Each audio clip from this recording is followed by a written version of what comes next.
Now, if you have not saw already my video explaining everything that happened here, please just click right here up top and watch that video first before you continue here, or I'm afraid you may not know what's going on. Then come back here.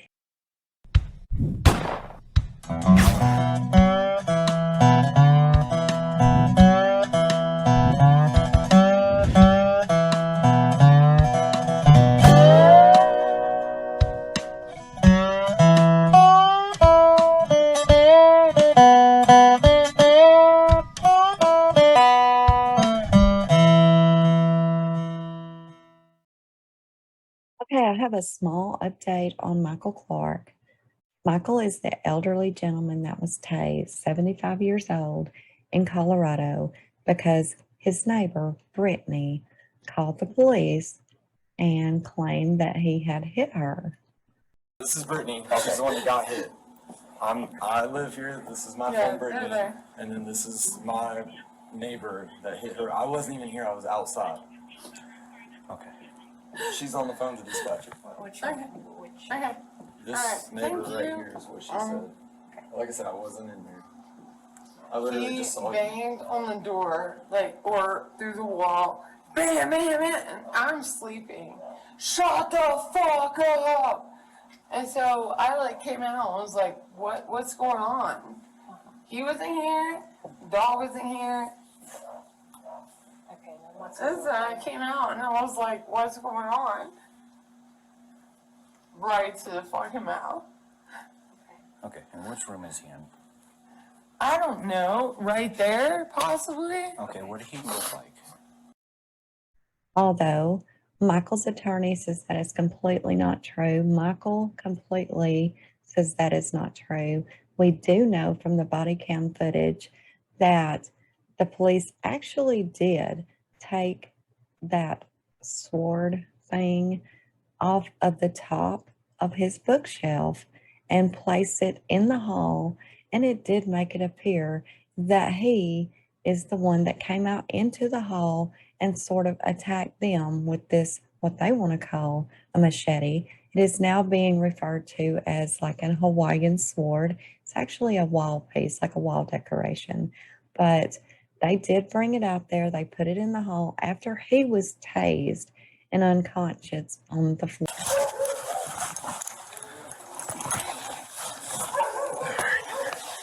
Just keep him in that.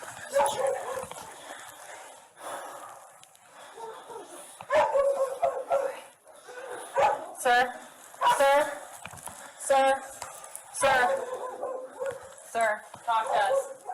Talk to me. Talk to me. Sir, talk to me.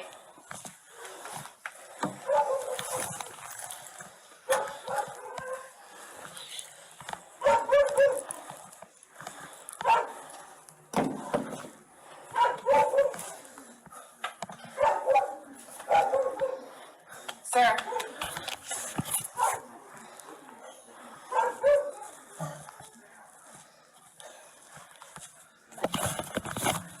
Stay with him. I got him. He's breathing, he's fine. Michael, when he did regain his consciousness, he asked them, did they go in his apartment and bring weapons out there, acting like he is the one that brought them out? They never would actually even answer his question there. However, when Officer Summers did make the call, she said that he came out at them with this weapon. Okay, Michael spent multiple weeks in the hospital after this and was actually charged with a Class 6 felony assault to a person at risk.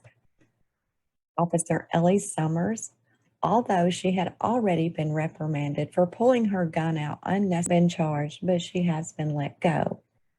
Okay, all of that said, it has now came out that Brittany, the girl that actually called and made the complaint against Michael Clark, she had no marks on her. She was very disruptive. It's also came out that she has had many prior charges as well. including one of domestic violence, where she actually stabbed her husband in the throat. So her record shows that she is very feisty, to say the least.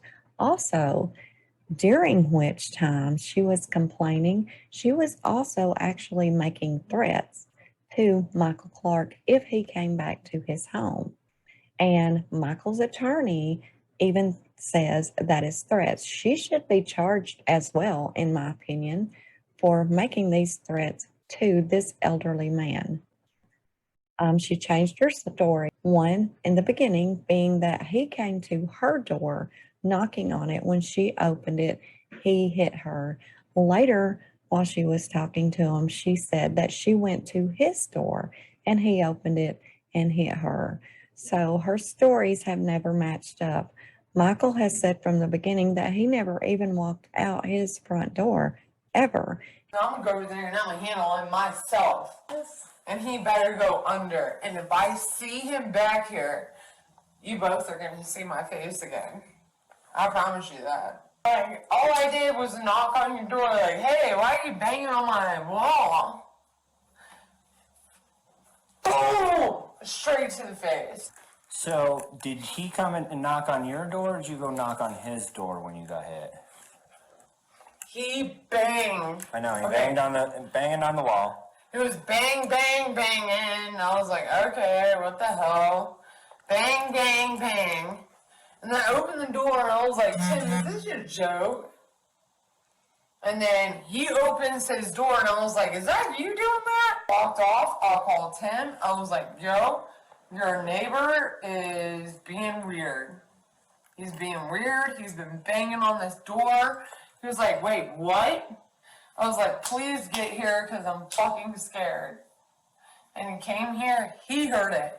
So he goes over there and he knocks on the door and like, bro, what's up? What's up? Like, why are you banging on the door?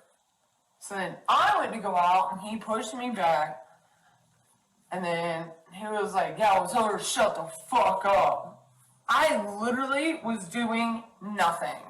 Nothing. Nothing. It's known also that she was highly intoxicated that night, and it's pretty obvious from watching the body cam footage when she was actually talking to the advocate. It's terrible, y'all. It's really bad. Another thing, Michael actually was able to finally come out and do an interview on July the 26th. Okay, in this interview, he is in a wheelchair. He spent multiple weeks in the hospital, back and forth from the ICU. He had to have heart surgery. What? Now he is back in the hospital. 2 days after his interview that he was able to do, he fell and started having seizures. He was rushed back to the hospital, at which point it was found he had a hematoma. And it is very much assumed that he got the hematoma when he was tased and went straight back and hit his head hard on the chair. Okay, it was a kitchen chair. Okay, this hematoma caused a brain bleed. So on July the 28th, he had to be rushed back to the hospital to have brain surgery. He actually did have this brain surgery last Wednesday. He is still in ICU, and the doctors are saying he is in critical, stable condition. All of this stemming from him opening the door and being tased. The police never said who they were. They never announced who was on the other side of that door. Okay, guys, please keep Michael Clark and his family in your prayers. Let's hope Michael does recover from this as well as possible. This should have never happened. This should have never happened, just like the deal with Karen Garner should have never happened. There's really no words and no excuses for what happened in either of these situations. This man will never be the same. He has never been the same since May the 30th, when this happened to him, he has never been back to his home. He's never slept in his own bed. And he may never again. Also, just to let you know, there has been a GoFundMe set up for Michael's expenses by his son, Jeremy Clark. That page, it does show his whole story, and it even explains that he has been through many surgeries, had the stroke, 3 stents put into his heart, and also now the brain bleed and the hematoma. And they say this all happened as a result of an unprovoked, unnecessary, and unjustified attack. They say their father has and would give the shirt off of his back to anyone who needed it. And he would never in a million years assault someone. So the link is in the description box below if you would like or can help donate to this GoFundMe. And Michael's attorney is working hard on his case, and she has all of our support. Thank you so much for listening, and until next time, this is Unjustified.